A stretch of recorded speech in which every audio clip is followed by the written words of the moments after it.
So I went into a sporting goods shop downtown Honolulu, and I was thirsty. I was tired of having the single-use plastic bottles wash up on our beach every morning. And it was, it's kind of fun to clean up the beach every day. And then after a week or two, it kind of became a bother. And then after about a month, it was pretty expensive to take all that and take it to recycle. And I knew I wanted to get a bottle that I could reuse and that wasn't just going to end up in a landfill or end up even worse in the ocean.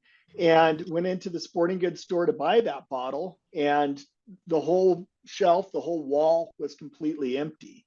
And I said, what happened? And they said, well, it's this stuff. We're not really sure what it is. The owner is European. She was in France last month and she heard about this stuff, BPA or whatever it is. And as a precautionary measure, she pulled all the plastic bottles.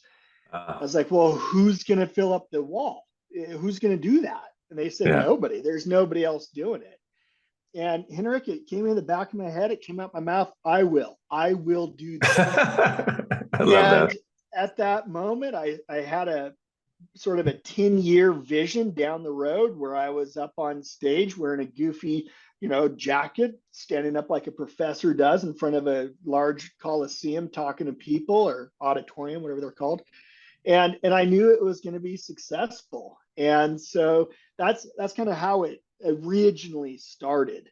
And then after that, I kept having self-doubt, and I kept thinking, no, I own a screen printing company. I have a sign shop. I don't do water bottles. That's not me. Yeah.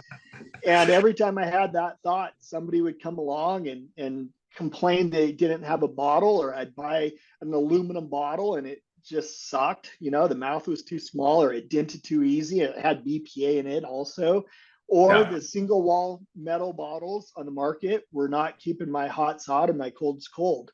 And so ended up in China and ended up getting a couple prototypes. And Mhm. that's how it really started.